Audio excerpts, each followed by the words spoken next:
Bonjour à tous et à toutes, j'espère que vous allez bien. Installez-vous confortablement. Aujourd'hui, je vous parle de Flesh and Blood, plus précisément tout savoir sur l'extension Tales of Aria qui va arriver. La saison des spoils est terminée, nous avons reçu les informations sur les cartes qui vont arriver, mais pas simplement les cartes. Mon objectif dans cette vidéo, c'est aussi de vous présenter globalement un petit peu ce qu'il vous attend sur cette extension Tales of Aria, pour savoir peut-être si elle peut vous intéresser, mais d'office elle devrait vous intéresser parce que ce jeu est génial comme vous le savez sans doute. Donc vraiment dans cette vidéo je vais vous accompagner. Oui, il va y avoir de la présentation de cartes, oui il va y avoir du spoil, attention ce n'est que des reprises de choses qui ont été déjà présentées. Si vous voulez pas de spoil, eh ben je le dirai au moment où on arrive vraiment à la révélation de certaines cartes, mais du coup installez-vous et puis ben, on est parti, on va parler de cette extension. Je vais essayer de tout vous donner comme information pour que vous sentiez prêt dans cette nouvelle justement extension. C'est parti tout de suite. Alors tout d'abord, bah, la première des choses à se dire, et la première des choses à savoir, c'est que bah, l'extension Tales of Aria, elle arrive officiellement le 24 septembre. Il y a des pré-releases qui sont en cours, mais comme ça vous savez, c'est le 24 septembre la date de release officielle. Ensuite, ce que vous pouvez savoir aussi, bah, c'est que c'est un magnifique monde, c'est beaucoup plus féerique, c'est beaucoup plus comme certains le disent, kids friendly, c'est-à-dire qu'il est plus accessible pour les enfants, parce que dans, bah, le monde est plus féerique et plus joli, il y a moins de trucs un peu parfois avec du sang ou ce genre de choses, donc ça peut être intéressant pour initier des plus jeunes. Moi c'est un monde un peu plus magique, c'est une histoire qui m'attire beaucoup plus. À l'intérieur de cette extension Tales of Aria, ben, qu'est-ce qu'on va pouvoir trouver? On va pouvoir trouver des displays, donc des displays avec 24 boosters à chaque fois à l'intérieur, et les boosters, eh bien c'est simplement ceci, vous aurez 15 cartes dedans, vous ouvrez et vous espérez tomber sur des cartes incroyables. Vous pourrez aussi, en plus des boosters, acheter ce qu'on appelle les decks préconstruits, des decks préconstruits avec, vous pouvez voir, les différents héros, et ça répond déjà à une prochaine question, un prochain truc qu'on va arriver à vous présenter, des ready to play, donc vous voyez qu'il est noté hein, juste là, ready to play, donc ça c'est cool, moi je les conseille, je conseille vraiment à tout le monde d'acheter ça quand vous débutez le jeu, et même moi qui débute pas le jeu, je vais les acheter parce que je trouve ça super chouette pour initier les gens, pour avoir un truc où je dois pas commencer à réfléchir et après construire. Je trouve ça hyper génial dans cette extension et dans les autres qui ont commencé à faire ça, et bien c'est ces trucs là, on achète, on joue, ça va vous coûter autour de 14-15 € grand maximum, vous avez tout ce qu'il vous faut, vous prenez pas la tête, vous jouez et vous surtout vous vous amusez. Vous voyez qu'il n'y a que, entre guillemets, 3 héros par rapport à d'autres extensions où il y en avait un peu plus. Nous aurons Lexi, une nouvelle héroïne, une Rangers, donc vous voyez, elle a son arc à flèche, magnifique artwork, les dessins, encore une fois, vous voyez, ils sont magnifiques, enfin franchement, vous dites-moi dans les commentaires ce que vous pensez de ces dessins, hein, mais franchement, ils sont incroyables. Nous avons Holdim, un Guardian, vous voyez que lui, il va subir les dégâts, quoi, ou en tout cas, il va pas les subir, mais il va s'en protéger, et nous aurons Briar. Voilà un petit peu pour les informations de base. Maintenant, qu'est-ce qu'on va faire? On va passer sur qu'est-ce que vous allez trouver à l'intérieur des cartes. Donc, qu'est-ce qu'il va exister comme type de cartes? Et je vais les parcourir avec vous. Donc, petit moment, là, ça va partir dans du spoil. Attention, parce que je vais vous présenter les différents héros et différentes cartes. Vous avez été prévenus, c'est parti. Donc maintenant, comment est-ce qu'on fait? On va analyser un petit peu ces cartes. Je vais pas passer trop longtemps dessus, rassurez-vous, c'est pas une vidéo qui va durer 1000 ans où j'analyse la force ou pas la force des cartes. Non, je veux juste les parcourir avec vous, comme ça vous avez les informations, je vous présente tous les types de cartes, tous les types de héros, et comme ça, vous savez à quoi vous en tenir pour cette extension. C'est parti, on commence avec Lexi. À chaque fois, je vous ai pris les versions jeunes, comme ça vous avez les différents artworks. Mais du coup, premier mot-clé, nouveau mot-clé dans cette extension, c'est l'essence ou l'Ice and Lightning. Tu peux avoir des cartes Ice et des cartes Lightning dans ton deck, donc normalement tu peux pas, mais ce personnage-là te le permet. Elle a un pouvoir qui dit qu'une fois par tour, tu peux mettre une carte, prendre une carte qui était face cachée de ton arsenal, la révéler, et si c'est une carte light, ta prochaine attaque va gagner Go Again. Et si c'est une carte Ice, eh bien tu vas créer un token un token chez le héros adverse et tu as Go Again. Elle a 20 ou 40 de points de vie, elle a 4 d'intelligence. Voici donc Lexi, une Elemental Ranger héros. C'est important parce que du coup ça vous donne l'information, elle peut avoir des cartes Elemental, des cartes Ranger, des cartes Ice et des cartes Lightning. Ça vous permet de savoir un petit peu comment débuilder. Je vais vous parler à la fin de ce que je pense justement de cette extension et de ce que je vous conseille.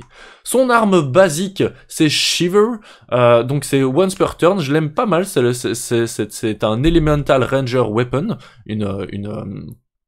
un arc à flèche, eh bien il te dit que tu peux payer 1 et tu peux prendre une carte Arrow de ta main et la mettre face up, donc déjà révélée, dans ton arsenal, dans une zone que tu contrôles, et ensuite tu peux choisir un truc, soit elle va gagner +1 jusqu'à la fin du tour, soit elle va gagner Dominate jusqu'à la fin du tour, sachant que c'est un instant, donc ça n'utilise pas votre action, donc ça vous permet vraiment de mettre une carte dans votre arsenal, mettre une flèche dans votre arsenal, et de directement attaquer votre adversaire. Ça je trouve ça génial, parce que parfois c'était un peu compliqué à setup les rangers, et là le ranger il gagne un petit peu en puissance, et en tout cas en accessibilité pour faire des dégâts, j'ai l'impression, je ne connais pas tout.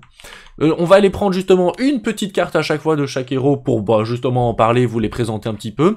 Donc j'ai pris des cartes au hasard des spoils, hein, donc vraiment je sais pas laquelle carte je prends. Mais donc c'est une carte Arrow, vous voyez bien qu'il est marqué que c'est une Elemental Ranger, attention. Ice Fusion, donc comme coup additionnel, vous pouvez révéler une carte de votre main qui serait une Ice, et du coup ça va souvent faire des effets sur les cartes. Ici ça vous dit que si vous avez Fused, donc si vous avez révélé une carte Ice de votre main, eh bien les cartes et les activités et les habilités que vous pouvez activer de du héros adverse ont un coût additionnel de 1 ce tour-ci. Donc pendant que vous l'attaquez, ces cartes le coûtent plus cher. Enfin, ses habilités et ses cartes. Attention, attention, je donne l'information maintenant, en début de vidéo quand vous êtes encore attentif. Le Fused, je vais souvent le répéter, mais le Fuse, le Ice Fusion, il se déclenche seulement après avoir payé, son coût. Donc d'abord, vous révélez la carte, vous la mettez dans la Chains Link, vous dites, je joue Cold Wave. Ensuite, vous payez, je paye avec une carte de 3 de pitch. Bref, vous payez, et ensuite, vous faites le Ice Fusion. Donc vous avez déjà dépensé 2 cartes avant de pouvoir révéler une carte de votre main. Je pense que c'est une règle vraiment importante d'avoir tout de suite en tête. Passons à la suite. Eh ben la suite, c'est Hold'em, notre Elemental Guardian Hero. Alors lui, il a comme essence, il peut avoir des cartes de air, de Earth et de Ice, et une fois par tour, il peut faire une défense-réaction, ça c'est cool, il a une défense-réaction, ça lui coûte 3, et si il y a une carte Earth, donc une carte Terre, qui a été pitchée pour payer les 3 de coups de pitch, eh bien ça va prévenir les 2 prochains dégâts qu'il devrait lui être fait ce tour-ci.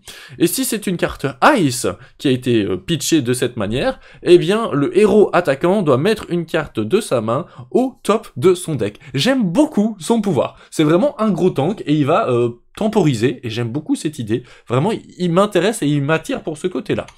Son arme basique, ah non c'est la Majestic que j'ai pris là, pardon, c'est une Majestic, c'est pas grave, c'est une Elemental Guardian Weapons, et elle dit qu'une fois par tour, pour 3, il peut attaquer pour 4. Et si une carte Ice a été pitchée de cette manière-là, eh bien, cette carte va gagner que si elle hit, on va créer un Frostbite Token sous le contrôle. Les Frostbite Tokens, c'est des trucs qui embêtent un petit peu l'adversaire.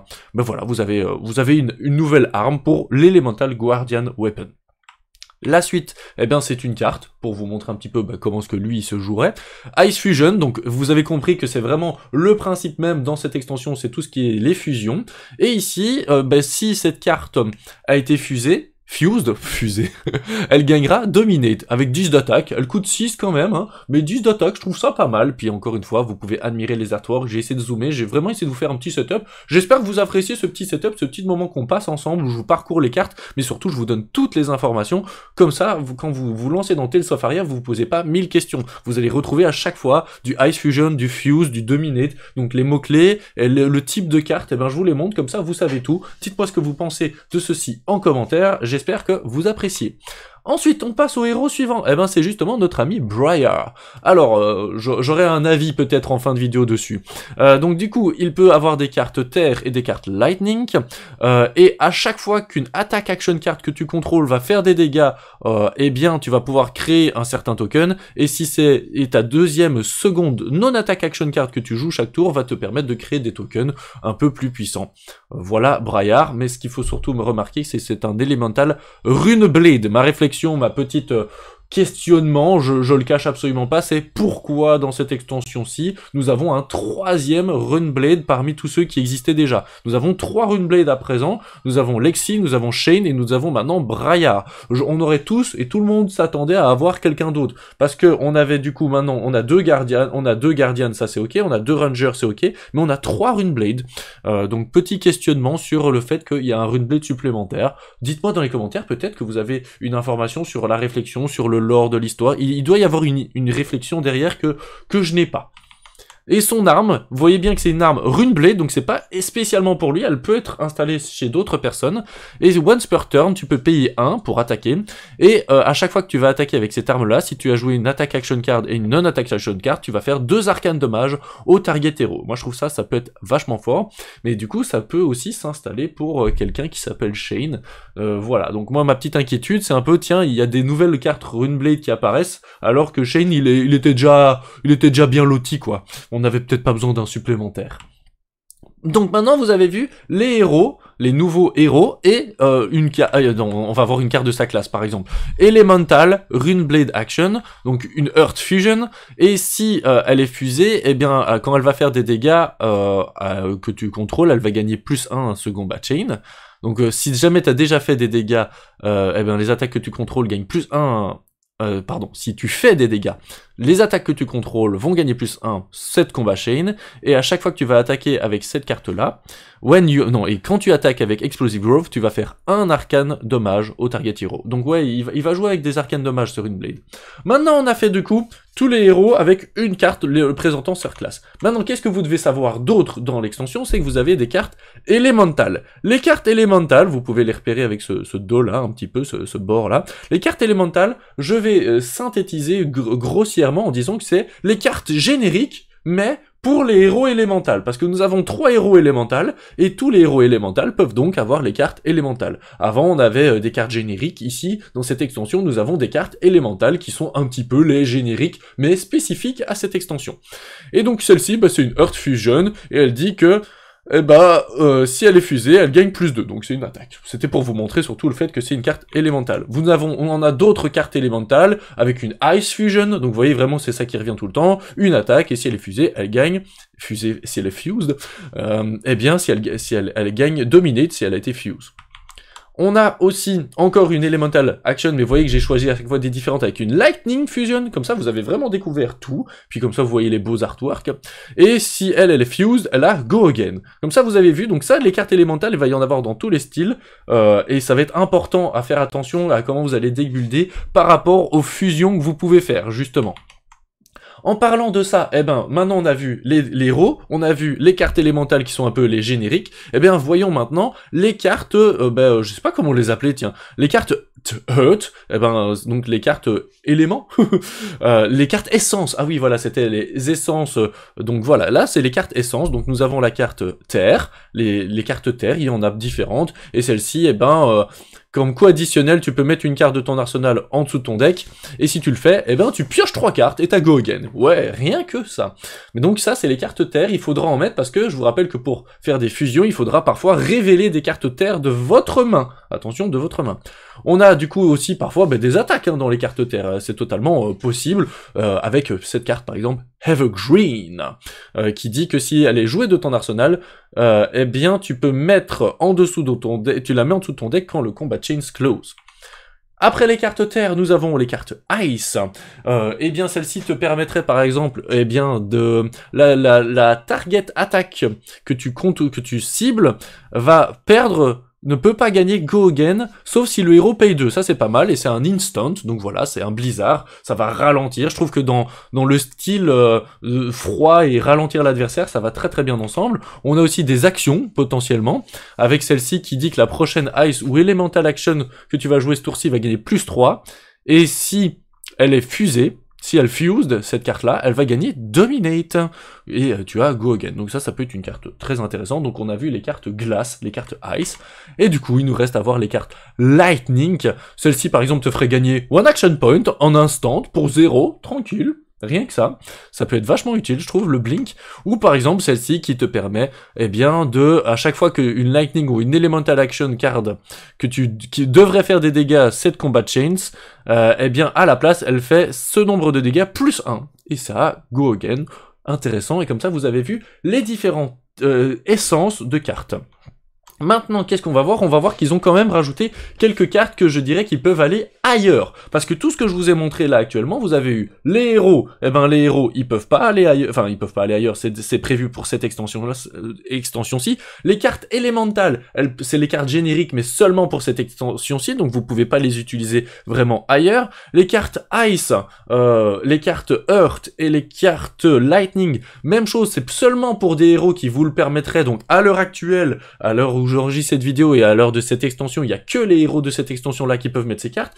Donc, si vous voulez upgrader, on va dire, vos précédents decks, c'est pas trop possible pour l'instant. Sauf les Guardians. Les Guardians, ils récupèrent quelques cartes. Il y en a très très peu, attention. Hein. Ils récupèrent quelques cartes Guardian, donc vous voyez bien que c'est du coup le Guardian peut un petit peu s'améliorer. On peut aussi s'améliorer un petit peu en Ranger si on le souhaite. Donc vous voyez une carte Ranger, Seek and Destroy. Donc voilà, il y a des cartes Ranger qui peuvent être améliorées. Enfin du coup le Ranger peut s'améliorer. Ranger ça peut aussi aller pour les héros qui possèdent la classe Ranger. Hein. Donc l'Elemental Ranger, ça fonctionne. Et on a évidemment le Runeblade. Bah oui. Parce que c'est les trois nouveaux héros. On a un Elemental Ranger, un Elemental Guardian et un Elemental Runeblade, donc c'est logique qu'ils rajoutent quelques petites cartes pour les héros, on va dire les classes de base, comme le Runeblade, avec cette carte-ci par exemple. Et enfin, on terminera par vous parcourir rapidement, super rapidement, pendant que je me remets en plus petit.